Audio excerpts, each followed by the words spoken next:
Bret Michaels is the lead singer in the glam metal band Poison and has starred in several reality TV shows, including The Celebrity Apprentice and Rock of Love.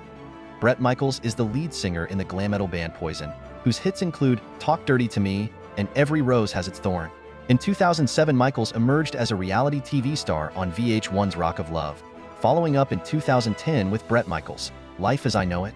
Michaels also won The Celebrity Apprentice. Born Bret Michael Sychak on March 15, 1963, in Butler, Pennsylvania. At the age of 6, Michaels was diagnosed with diabetes. Throughout his career, he has taken insulin and measured his blood sugar levels to manage his illness. In the early 1980s, Michaels started playing in a band with longtime friend and drummer Ricky Rocket. The two later joined forces with bassist Bobby Dahl and guitarist Matt Smith to form the band Paris. After playing mostly local gigs in the Pittsburgh area, the band moved to Los Angeles. Not long after their arrival, Smith was replaced by C. DeVille, and the band changed its name to Poison.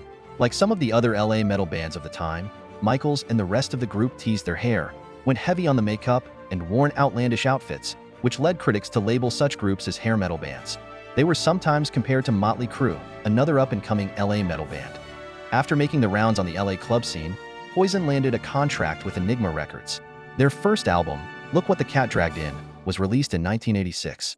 Not only was Michaels the group's lead singer, but he also worked with the other members to write all of the songs for the recording. The recording nearly reached the top of the album charts the next year, driven such hits as Talk Dirty to Me. The group then went on tour with Rat, Cinderella, and Quiet Riot. While critics derided them for being formulaic and derivative, Poison developed a devoted following who loved their pop-infused metal sound and glam rock looks. Their second album, Open Up and Say, 1988, was an even bigger smash. The infectious party anthem, Nothing But a Good Time, broke into the top 10, while the ballad, Every Rose Has Its Thorn, made it all the way to the top of the pop charts. On the road, Poison soon moved up from supporting other groups to being the main act. The follow-up album, Flesh and Blood, 1990, also did well on the album charts and featured the hit Unskinny Bop and the power ballad, Something to Believe In. But the group's success was not free of strife and difficulty. Michaels got into a few legal scrapes over a few brawls he was involved with. There was also turmoil within the group. In 1991, Michaels got into an altercation with DeVille backstage at the MTV Music Video Awards, and DeVille was later fired from the band. As popular music tastes changed in the 1990s, Poison began to lose some of its audience. Their next recording, 1993's Native Tongue, did not fare as well as their earlier albums. With new member Richie Kotzen aboard, the group wrote all of the songs for the album, but only one struck a chord with music fans, the uptempo power ballad, Stand. Kotzen was later fired and replaced by Blues Saraceno. Michaels also suffered a personal setback around this time. In 1994, he was in a serious car accident, which left him with a broken nose, jaw, and several fingers, as well as a few ribs. Michaels and the rest of the group went back into the recording studios for the next project. After completing work on their album, they were disappointed to learn that the record company did not want to release it. The company put out a greatest hits album instead. The new material was finally released in 2000 as Crack a Smile and More. In 1998, Poison was dropped by their record label. With his band floundering, Michaels explored other projects.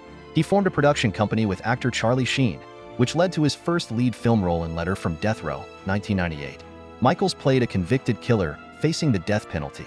In addition to acting, he also wrote the screenplay and the soundtrack for the film. Michaels also served as a co-director. Michaels made headlines around this time for a very different type of performance. A sex tape involving him and former girlfriend Pamela Anderson ended up in the hands of the Internet Entertainment Group. To stop its release, Michaels sued the company. It was unclear how the company got possession of the tape. At the time, Michaels' lawyer, Edwin F. McPherson, told the Los Angeles Times that Pam had a copy. Bret had a copy. Bret still has his copy. That's all I know. After that scandal lost steam, Michaels went back on tour with Poison, with DeVille as a band member again. They had to cancel some dates in 2001 after Dahl underwent emergency surgery on his spine. After he recovered, Dahl rejoined the group and Poison pressed on. They released an album of new material, Hollyweird, in 2002. While it failed to make much of a splash on the charts, the group remained a popular live act. Michaels also did 2 solo albums, Songs of Life, 2003, and Freedom of Sound, 2005. Not everyone was a fan, however. Michaels was struck by some broken glass after someone fired shots into his tour bus in Chicopee, Massachusetts, in 2005. Unshaken, he released a statement at the time, which read in part, It's going to take more than a cowardice act like this to make me stop performing or stop my tour. Taking his career in a new direction, Michaels shared his quest for love with television audiences in the reality show, Rock of Love, in 2007. A group of women vied for his affection while undertaking a number of different challenges. Reviled by critics, the show received a number of harsh reviews, including this comment from the New York Times. The well-meaning has been Bret is surrounded with women who are too young, too frantic, or too high to know that being easy isn't funny in itself.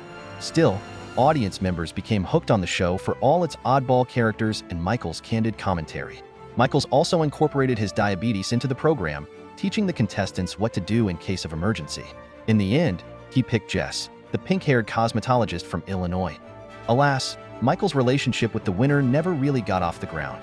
He continued his search for a woman who was attractive and could handle his rock and roll lifestyle in Rock of Love 2 in 2008. This latest bunch of scantily clad bachelorettes have done private peep shows for Michaels, worked on motorcycles, played mud football, and completed other challenges while trying to win Michaels' heart. Some did not try too hard. One contestant got so drunk that she slept through her own elimination. In 2020, Michaels competed on The Masked Singer as the Banana and was eliminated in episode 13. In addition to his work with Poison and on TV, Michaels has enjoyed some success as a solo performer. He has maintained a hectic touring schedule in recent years, which has been interrupted by several health challenges. In 2009, Michaels was injured while performing on the Tony Awards. He was struck in the head by a piece of the show's set. The following year, Michaels had a brain hemorrhage that he believed was caused by his Tony Awards injury. He also underwent an emergency appendectomy in 2010. In May 2014, Michaels left the stage in the middle of a performance because of low blood sugar. He then underwent kidney surgery that fall and ended up returning to the hospital several times after the procedure. During this crisis, Michaels' guitarist Pete Evick posted updates on the situation on Michaels' Facebook page. He wrote that Michaels was in and out of 6 hospitals throughout the Midwest during a 2-week period. While some concert dates had to be postponed, Michaels remained committed to perform his other November shows. Michaels is a father of 2. He has 2 daughters, Rain and Georgia, with former girlfriend Christy Gibson.